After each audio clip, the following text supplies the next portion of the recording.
আসসালামু আলাইকুম। ঢাকা থেকে যুক্ত আমি কলি। স্বাগতম করে নিচ্ছি আমার ছোট্ট চ্যানেলে। আশা করছি সবাই ভালো আছেন। আলহামদুলিল্লাহ আমিও ভালো আছি। ভিডিও শুরুতেই বলে দিতে চাই, ভিডিওর কোনো জায়গা কোনো অংশ যদি ভালো লেগে থাকে তাহলে ছোট্ট করে একটি লাইক করে দিবেন, শেয়ার করে দিবেন, কমেন্ট করে আপনার মতামত জানাতে পারেন আমার ভিডিও আপনার কাছে কতটুকু ভালো লেগেছে। আপনাদের একটি লাইক, একটি কমেন্ট আমার ভিতরে অনুপ্রেরণা জাগায়।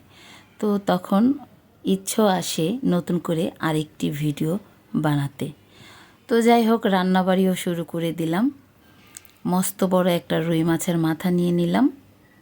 এই যে মাথাটা পরিষ্কার করব। একটা বড় রুই মাছ এনেছিলাম, তো মাথাটা খাওয়া হয়নি, মাছটা খাওয়া হয়ে গেছে। তো এখন আমি মাথাটা রান্না করব। আর দেখুন কি দিয়ে রান্না করছি। এখানে মশলা কষিয়ে নিয়েছি, কষিয়ে আমি মাছের মাথাটা দিয়ে দিলাম। এখন মাথাটাও একটু কষাই নেব মশলার সাথে। আর ওই যে ভিডিও শুরুতেই দেখেছেন পুঁই শাক কেটে নিয়েছিলাম, তো সেই পুঁই শাক দিয়ে এখন রান্নাটা বসাবো। আলু দিয়েছি, কারণ আলু না দিলে যে কোনো শাক তরকারি আলু না দিলে পানসে পানসে লাগে, এটা আমার কাছে লাগে। তো যার কারণে একটু আলু দিয়ে দিলাম। পুঁই শাক খেতে আমার খুবই ভালো লাগে। শাক বলতেই আমার খুব পছন্দ, তবে কিছু কিছু শাক আছে একটু বেশি পছন্দ।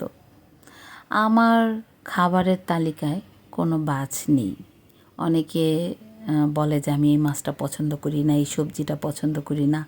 তো আমি সেটা নাই। আমি সবসময় দেখি মানে খাবারের প্রতি আমার রুচি ভালো।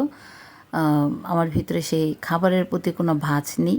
আমি আলহামদুলিল্লাহ আল্লাহর দেওয়ার নিয়ামত সবই পছন্দ করি, সবই খাবারের জিনিস বলতে সবই খাই।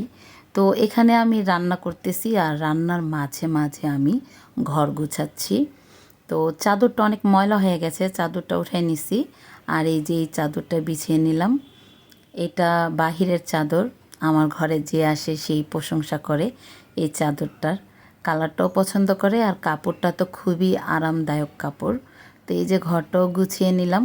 মেয়েরা নেই, আর মেয়েরা থাকেও না কখনো, কারণ আমার মেয়েরা সেই যে স্কুলে যায়, স্কুলে যাওয়ার পর আমি রান্না শুরু করি।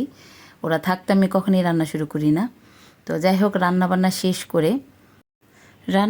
শেষ করে খাওয়া দাওয়া করে এখন আমি একদম ফ্রি টাইম। এটা হচ্ছে সন্ধ্যাবেলা। মেয়ে কিন্তু আমার পাশেই পড়তেছে, আর আমি এখান দিয়ে এই যে দেখুন আমার সর্বশেষ জমানো একটা ব্যাংক। এই ব্যাংকে হচ্ছে আমার সব কিছু।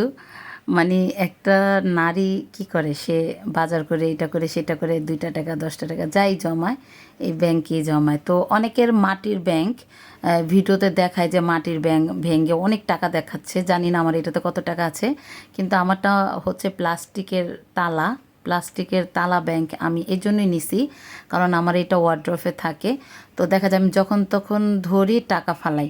আর যদি আপনার মাটির ব্যাংক হয় তাহলে কি হয়, একটা মানে অনেক সাবধানভাবে সেটা ধরতে হয়, রাখতে হয়, ওটা ভেঙে যাওয়ার একটা ভয় থাকে। আর এইটা আমি শর্টকাট নিয়ে টাকা রাখি, আবার শর্টকাট ওইটা মানে ফালায় রেখে দিলেও কোনো সমস্যা নেই, ভাঙ্গার কোনো চান্স নেই আর কি। তো এই জন্য প্লাস্টিকেরটা নিই। আর এই যে দেখুন সহজে কেচি দিয়ে কেটে ফেলতেছি, কোনো ভেজাল নেই। আর ওইটা ভাঙলে পুরো ঘরও নষ্ট হয়, কারো ক্ষতিও হতে পারে। এই জন্য আর কি আমি মাটির ব্যাংক পছন্দ করি না।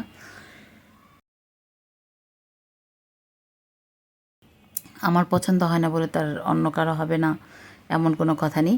তো এই যে দেখুন, কিছুদিন আগে একটি আমি কয়েল ধরাইছি, তো কয়েল ধরায় মানে ভয়েস দিতেছি, যার কারণে কয়েলের ধোঁয়াটা আমার মুখে লাগতেছে, কে কিছু মনে করবেন না।